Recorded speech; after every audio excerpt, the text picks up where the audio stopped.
Babangon sa makabayang serbisyo publiko. Ugnayan ng Radyo Pilipinas World Service sa iba't ibang embahada ng Pilipinas upang maghatid ng impormasyon at kaalaman sa mga kalagayan ng ating mga kapwa Pinoy na naninirahan at nagtatrabaho sa iba't ibang panig ng mundo. Babangon sa makabayang serbisyo publiko para sa isang makabayang serbisyo publiko para sa overseas Filipino workers. Babangon sa makabayang serbisyo publiko kasama si Ray Sampang dito sa Radyo Pilipinas World Service. Muli po isang mapagpalang pagbati ngayong araw na ito at welcome po sa isa pang edisyon ng Babangon sa Makabayang Serbisyo Publiko dito sa inyong himpilang Radyo Pilipinas World Service, ang online digital platform ng Presidential Broadcast Service. Ako po inyong lingkod, Ray Sampang. Kasama po ang buong puwersa ng ating programa mula po sa ating production side hanggang sa ating engineering side. Kami po ay nagpapaabot ng aming taus-pusong pagbati sa inyong lahat. Saan man po kayo naroroon, saan man kayo ng dako ng mundo naroroon na naabot ng ating programa, maging dito sa ating mga kababayan sa loob ng ating bansa sa Pilipinas. Ano ho? Ang programang Babangon sa Makabayang Serbisyo Publiko ay naglalayong makipag-ugnayan sa ating iba't ibang mga embahada at konsulata sa iba't ibang panig ng mundo upang malaman natin ang kanilang mga serbisyo at ang mga binibigay nilang mga pangangalagat sa ating mga kababayang overseas Filipino workers. Hindi lamang po para sa ating mga OFWs, kundi sa lahat ng mga Pilipino na naninirahan at nagtatrabaho sa iba't ibang panig ng mundo. Kami po ay nasusubaybayan nyo live sa pamamagitan ng ating Facebook broadcast. Live po yan sa inyong Facebook browser. Type lamang Radyo Pilipinas World Service. Gayun din po sa ating YouTube channel. Sa inyo pong YouTube browser, type lamang Radyo Pilipinas World Service at sa ating live audio streaming.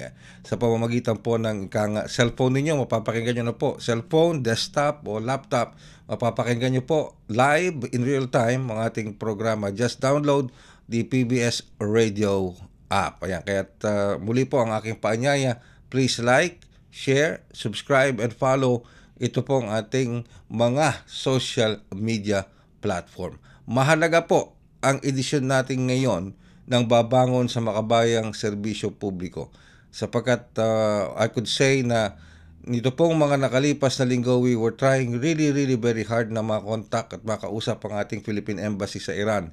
Kaya lang sa mga sitwasyon nga po na nagkakaroon ng mahirap kasi talaga yung internet connection at communication sa Iran dahil po sa nangyari nga po sa pagitan ng Israel at Iran, hindi tayo makakonect. Pero ngayon mapalad po tayo at makakausap natin, makakasama natin ang ating Philippine Embassy sa Iran. At nasa kabilang linya na po ang ating Ambassador to Iran, His Excellency Roberto G. Manalo. Magandang araw po, Ambassador, Your Excellency Manalo, at welcome sa programang Babangon sa Makabayang Serbisyo Publiko. Ray, magandang umaga po dito sa Tehran at magandang hapon dyan sa ating mga kababayan sa Pilipinas. And ako po ay nagpapasalamat dahil nabigyan ulit kami ng opportunity na makausap ang ating kababayan sa pamamagitan ng inyong programa, Mr. Ray. Salamat po ulit. Pasensyahan na po at hindi kami makontakt nitong mga nakaraang araw at dahil po talagang mahina ang internet at walang mobile connection itong mga nakaraang araw dito sa Iran. Nako, we understand, we truly understand, Your Excellency Manalo, sa puntong yan because we understand the situation, lalong-lalo pa given the fact na talagang merong conflict, kaguluhan na namayani sa pagitan ng Israel at ng Iran nito pong mga nakalipas na linggo. Pero let me cast the first question dahil marami tayong pag-uusapan ngayon. Ano po, Ambassador, Your Excellency? So, una, kamusta ho muna ngayon sa Iran? Kasi may umiiral na ceasefire sa pagitan ng Iran at Israel. How is that ceasefire holding at kamusta po kayo ngayon dyan? Anong sitwasyon ngayon sa Iran? Ray, bigyan kita ng konting mga napapansin kong pagbabago dito sa Iran. simula nung nag-ceasefire nung June 25. Alam naman natin na ang ceasefire tigil putukan panandalian lang yan. Hindi natin masasabi kung kailan ulit sisiklab ang labanan dito. But for the meantime, ito po ang pwede kong i-report sa ating mga kababayan.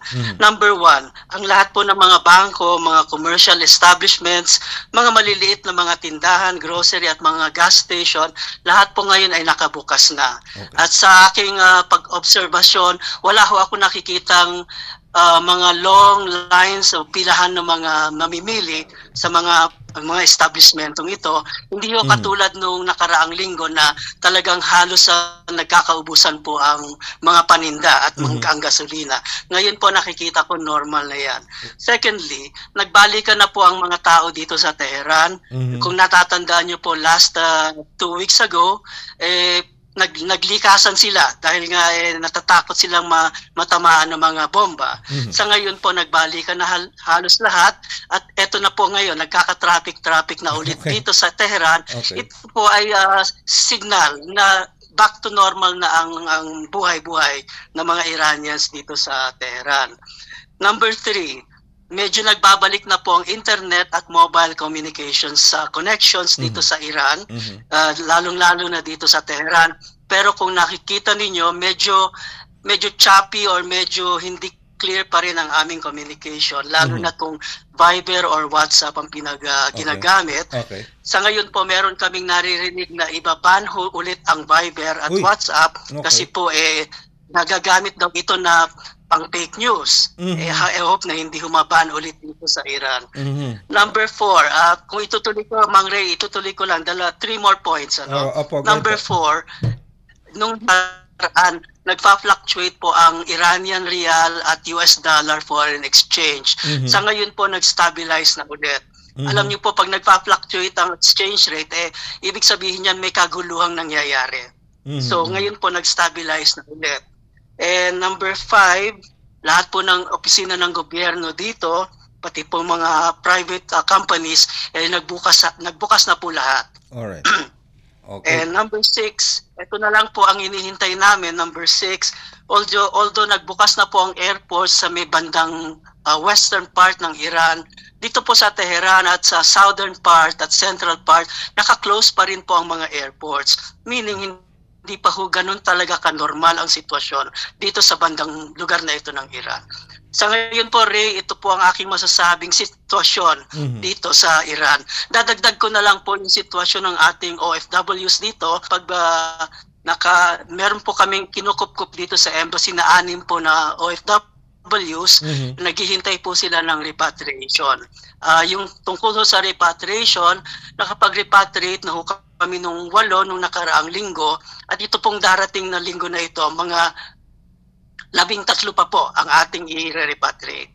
Salamat po, Mang Ray. So meron po kayong ngayong kinakanlong dyan sa embahada na 6 na Filipino repatriates. Meron po. Naghihintay po sila ng aming repatriation. Sa susunod na batch na po sila. Okay. Pero meron na naunang na-repatriate, if I'm not mistaken, Your Excellency. I think 3 kasabay nung mga na-repatriate dito sa bansa. Ay, hindi ho 3. Mas marami po dyan, Mang Ray. 8 po yung una. And then yung susunod na batch, ngayon itong araw na to or sa makalawa makakarating dyan sa Pilipinas, 13 po ulit ang darating. So we expect next week, 13? 13 po, opo. Okay, next week 13. Well, alright. Sige, so that's good news. Napakagandang balita po na inatid ninyo, Your Excellency, Ambassador Manalo, na by all measure is back to normal na lahat ang kalalagayan sa Iran. Tulad nga na nabanggit nyo, isang magandang barometer, pag nagsimula na mag-traffic ulit sa lansangan ng Tehran, ibig sabihin back to normal na. Back to normal na. Okay. Alright. Pero i-clarify ko lang ulit yan, Ray, ang ating sitwasyon dito mukhang back to normal, pero alam naman po natin na continuous naman po ang pag-aamba at pagde-threat ng ating ibang bayan dito sa Iran, lalong-lalo na ang Israel at Amerika. So hindi rin ho natin masasabing kung anong next action na gagawin ng ibang mga bansa na yon. Dito naman sa Iran, ang lagi po sinasabi ng gobyerno dito, hindi naman po Iran ang nagsimula ng gulo. Sila po ang inatake. So sila naman ay nakahanda palagi kung merong darating na bagong pag-aatake sa kanila. So that means, Ray, kahit sa tingin natin normal ang sitwasyon dito, meron pa rin ng mga pang-agam-agam ang mga tao dito na baka biglang sisiklab na naman po. Okay. Alright. Ambassador? Ambassador? Yes, go ahead. Ayan, sige po. Okay. Well, Ambassador, so sa ngayon po ba nasa alert level 3 o alert level 2 ang embahada natin? Ray, sa ngayon naka-alert level 3 pa rin kami at sabi ko sa ating Department of Foreign Affairs, pag-aralan nilang mabuti kung papalitan itong alert level. Sa ngayon po yun po ang kanilang ginagawa. Sinasabi ko na po sa kanila ang sitwasyon dito sa Iran, and nasa kanila po kung anong ang desisyon kung papalitan po ang alert level ng Iran. Alright, okay. Isa pang punto, Your Excellency, karamihan ng ating mga Pilipino na nandiyan dyan sa Iran ay may sarili ng pamilya. Diyan na nagkapamilya, kasi may mga natatanggap ko may natatanggap po kasi kaming mga inquiries nung mga nakalipas na linggo. Paano raw matutulungan yung ating mga kababayan na hindi naman maituturing na overseas Filipino worker, pero nagkapamilya na sila diyan, may trabaho na sila diyan, nakasettle na sila diyan, not necessarily being a migrant worker or overseas Filipino worker. Sa ganun pong aspeto, dumating po ba sa punto na may mga lumapit sa inyo at humingi ng tulong para sila ay ma-repatriate? Tama ka dyan, Ray. Karamihan dito ay mga asawa at mga pamilya na ng mga Iranian nationals at sila po ay Iranian citizens na rin. Pero meron na rin pong lumalapit sa amin na kung po pwede matulungan din sila sa repatriation. Now, ito pong ganitong mga situation kailangan ko pong isangguni sa ating DFA for guidance kung ano pong gagawin namin. But definitely, dahil Pilipino po sila, kailangan pong meron kahit konting maitulong ang ating gobyerno sa kanila. Ngayon, merong mga komplikasyon na konti dito rin. Ng unang-una, ang mga Iranian na mga asawa nila ay hindi naman Pilipino yan. So ang question, kung kailangan matulungan ba sila ng gobyerno ng Pilipinas, yan po ang isang question na hindi ko masasagot sa ngayon. So isinangguni ko po yan sa ating Department of Foreign Affairs at Department of Migrant Workers kung ano po ang pwede nating maitulong sa kanila. Ang advice ko po sa kanila sa ngayon, habang tigil putukan, dahil ang Iranians po ay kailangan ng visa para po makapasok ng Pilipinas, nag-a-apply na po sila ng mga Philippine visa sa ngayon. Sa ngayon po meron akong ilang nakalista dito na mga asawang Iranian na mga Pilipino dito na nagsimula na po mag-apply ng visa. So that in case na open ng airport at meron ng mga airline services dito and they can go on their own to wherever they want, kung sa Pilipinas man or hindi. But definitely, we will work on this on a case-to-case basis in guidance po ng ating DFA at DMW. Kung matatandaan po natin, Ray, nung ganito rin po ang sitwasyon noon sa Lebanon at sa Palestine. Marami po tayo mga Pilipino doon na nakapag-asawa ng mga Lebanese at mga Palestinian, and natulungan naman po sila ng embahada natin doon. So I don't see yun kung paano natin matutulungan ang mga Iranians. Ngayon nga lang, hindi ko alam pa kung ano talaga ang decision natin dito. We will work on them on a case-to-case basis siguro, mga Ray. Okay, sige. Pero yung pong mga sa kasalukuyang binibigyan nyo ng shelter sa ating embahada, lahat pong yun overseas Filipino workers, OFW? Matuturing po nating overseas Filipinos pero estudyante dito sa Iran. Okay. May estudyante pala. Okay, sige. Alright. Well, so sa ngayon po, kamusta po yung ugnayan natin sa Filipino communities natin? Your Excellency? how is the communications? Kasi kung minsan may mga natatanggap din po kami, tinatanong kami, bakit hindi kami makakontak sa embahada? Hindi kami maka-keep in touch sa kanila. Sabi ko, merong kasing problema sa communication sa internet. Pinapaliwanag namin. So, siguro po ito yung pagkakataon na matanong kamusta po yung communication natin sa mga Filipino communities natin? Are we re-establishing those communications now, Ambassador? Thank you, Ray. Thank you. Yung re-establishing connection hindi accurate yon kasi we are in constant communication with them. Ako personally, tumatawag po ako sa mga leaders ng Filipino groups dito. There are 5 Filipino community groups dito, and I try my best to call to them or text to them. Nangungumusta ko ako palagi, and so far po, mabuti naman po ang aming komunikasyon sa kanila. And secondly po, meron din po kaming QR code online registry system ng mga Filipinos. Scan ang QR code ng embassy at makakapag-rehistro po sila sa amin dito at malalaman namin po ang kani-kanilang mga lokasyon dito sa Iran. Sa ngayon, meron kaming around 771 Filipinos in Iran na nakapag-register na ho dun sa aming QR code system. Kung matatandaan ko po, iminunsad namin itong QR code system na ito last year nung nagkakagulo rin dito sa Iran, and karamihan po sa ating mga kababayan hesitant mag-register. Ngayon po, biglang dumagsa ang aming registration. At ako po ay nagpapasalamat sa ating mga Filipino community leaders for encouraging ang ating mga kababayan dito na mag-register so that in any case na kailangan namin silang kontakin or kailangan nila ng tulong, madali po namin silang mahahanap. Ayan. Sana po, Your Excellency, Ambassador Manalo, magawa natin ng paraan, kami respectfully submitting this request na ma-post man lang itong ating programa sa inyo, itong interview sa inyo, sa ating embassy Facebook page para ma-maximize natin, marating natin lahat ng itong impormasyong ibinabahagi ninyo para sa ating mga kababayan dyan sa Tehran. Ambassador? Okay, sige, pero let's re-establish our communication. Sige.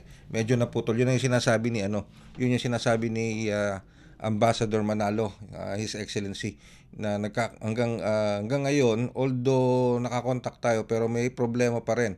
Nakararanas pa rin ng communication problem, internet communication problem sa Iran. Hindi naman siya tuloy-tuloy. So, napakalaking bagay nitong effort na ito ni Step para makuha at makausap natin ang ating embahada sa Iran sa pangunguna ni Ambassador Roberto Manalo. Tingnan natin. Okay? Wala na siya. Hindi na natin makontak. Hindi na. Did we try again? Can we try again? Sige, try lang tayo ulit. Magbabalik po kami makalipas ang ilang paalala. Paliwanag mo sa tao na hindi totoo yan. Dahil ang totoo, yung totoo ang dapat ninyong malaman. Nagkalat sa internet ang fake news o mali at fake news. Tinatapon niyo yung tao. What they are doing is creating panic. We say no. Yung pagkalat ng fake news. And some of it's dangerous. Sana iwasan po natin pag-spread ng fake news. At di magpapakalat ng disinformation at misinformation ang kasulukuyang administrasyon. Stop telling us fake news because you're wrong. Para sa totoo at mapagkakatiwalaang mga balita at impormasyon, Radyo Pilipinas. This is a public service announcement. Discipline is the key. Umiwas sa aksidente sa daan. Ang pagmamaneho ay may kaakibat na responsibilidad. Hindi basta mapaandar lang ang sasakyan. Kilatisin ang sarili, ang kahandaan sa manibela.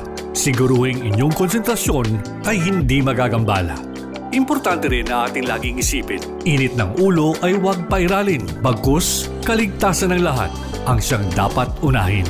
Isang mahalagang paalala mula sa Presidential Broadcast Service at Radyo Pilipinas, Radyo Publiko, 738.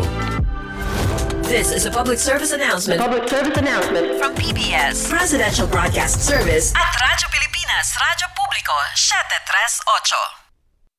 Saan man, anumang oras, konektado ka sa Radyo Pilipinas World Service Online. Online digital na serbisyo para sa Pinoy sa bagong Pilipinas. Radyo Pilipinas World Service Online. Alright, patuloy po kayong sumusubaybay sa ating programang Babangon sa Makabayang Serbisyo Publiko. We are still trying to reconnect dito sa ating Philippine Embassy sa Iran sa panguna ng ating Ambassador, His Excellency Roberto G. Manalo. Ano po, tulad nga po ng nabanggit ni Ambassador Manalo, although we were able to connect with him this afternoon, dito oras sa Pilipinas, pero hindi pa rin ganun ka-reliable yung connection. At meron pa nga pong nabanggit si Ambassador, baka nga maban pa, no? Ayan, nandiyan na, nagbabalik na. Alright, nagbabalik po muli ang ating buting Ambassador, His Excellency Roberto G. Manalo ng ating embassy sa Tehran, Iran. Ambassador, welcome back. Na-connect tayo ulit. Good afternoon po mula sa Pilipinas. Opo. Yan, okay. Naputol ang ating Viber at biglang nag-fluctuate ang internet dito. Opo. Yun yung sinasabi ninyo. Medyo may pagka-unstable pa rin itong yung internet connection natin. Pero tulad nung nabanggit ko po kanina,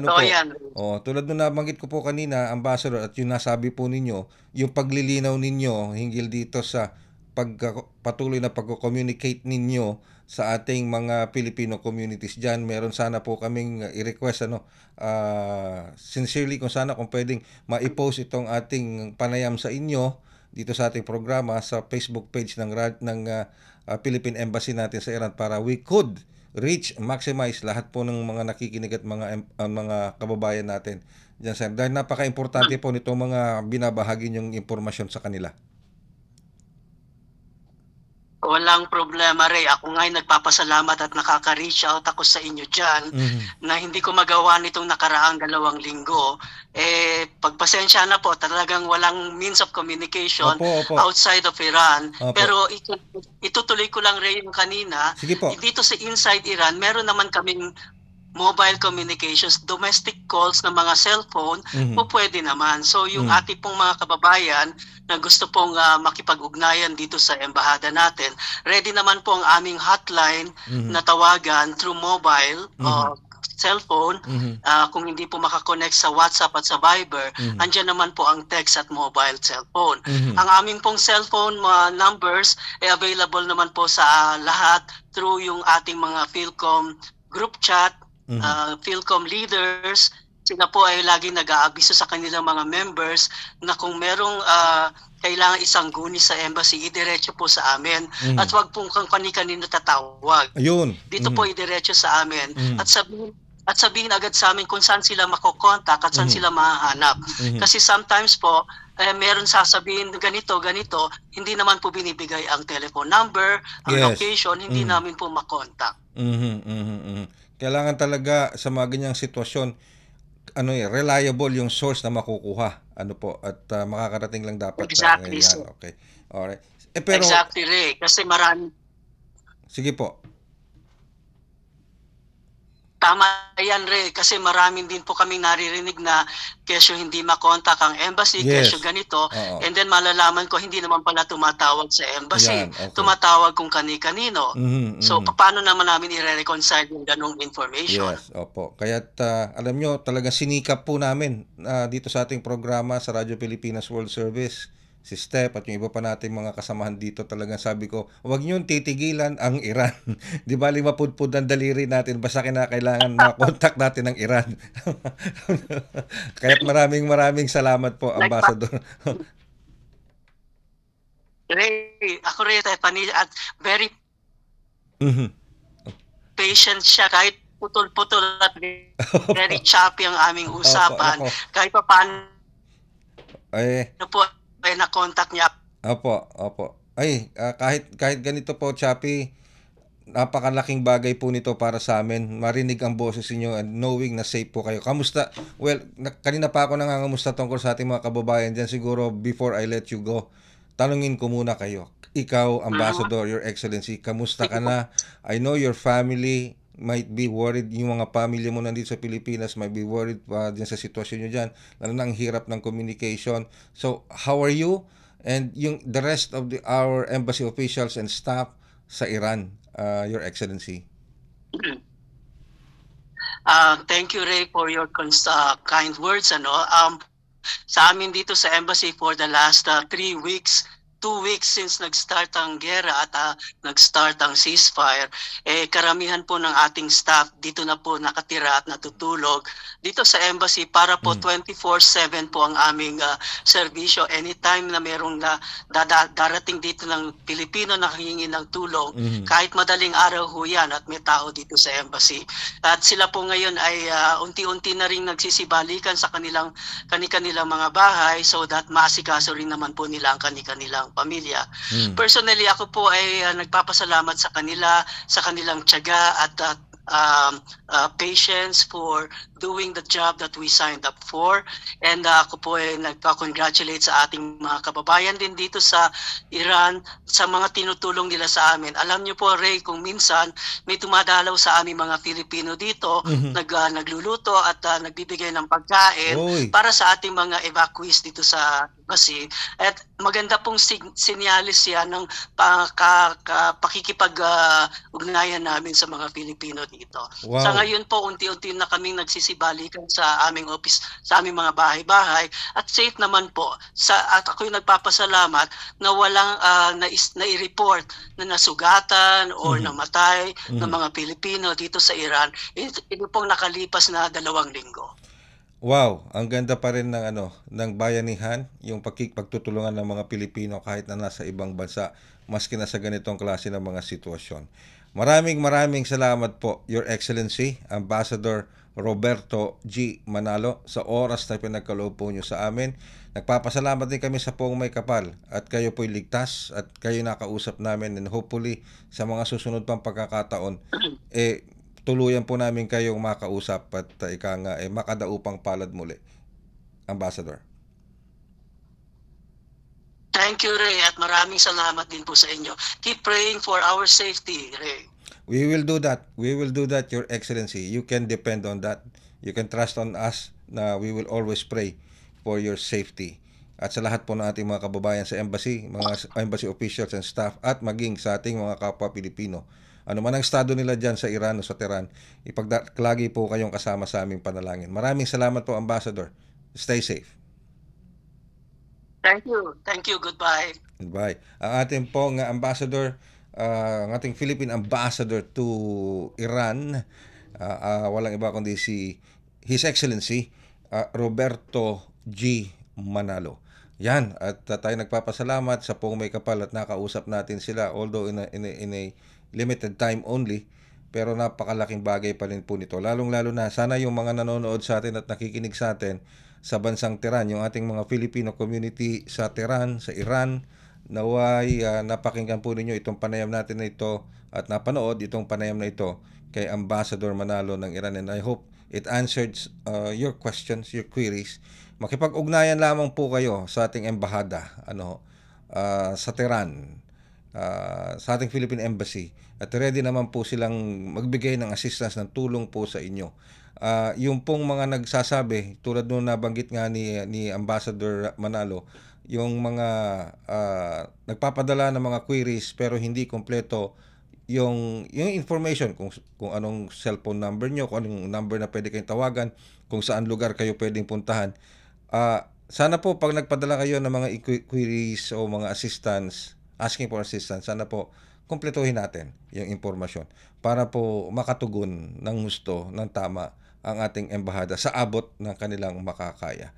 Maraming salamat po sa inyong pagsubaybay, and let's always pray na maging ligtas, safe ang ating mga kababayan sa Iran, sa Tehran. Hindi lang sa Iran, kundi sa iba't ibang panig ng mundo, lalo na sa mga panig ng mundo kung saan nagkakaroon ng kaguluhan, ng conflict na maring madamay ang mga inosenteng tao, lalong-lalo ng mga migrant workers o mga inosenteng tao, anumang nationalidad nila.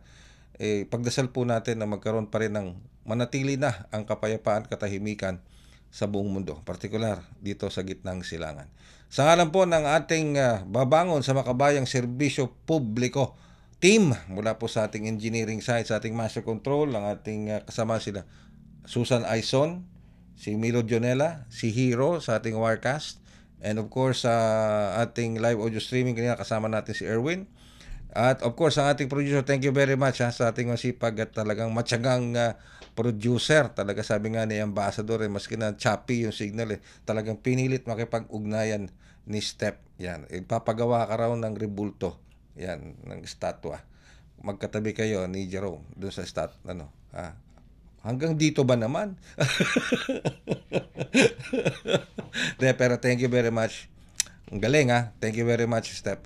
And of course, sa lahat po ng sumusubaybay sa atin, maraming salamat hanggang sa isa pang edisyon ng Babangon. Talagang makakabangon. Basta tunay ang serbisyo publiko. Babangon sa makabayang serbisyo publiko. Maraming salamat po hanggang sa susunod na edisyon.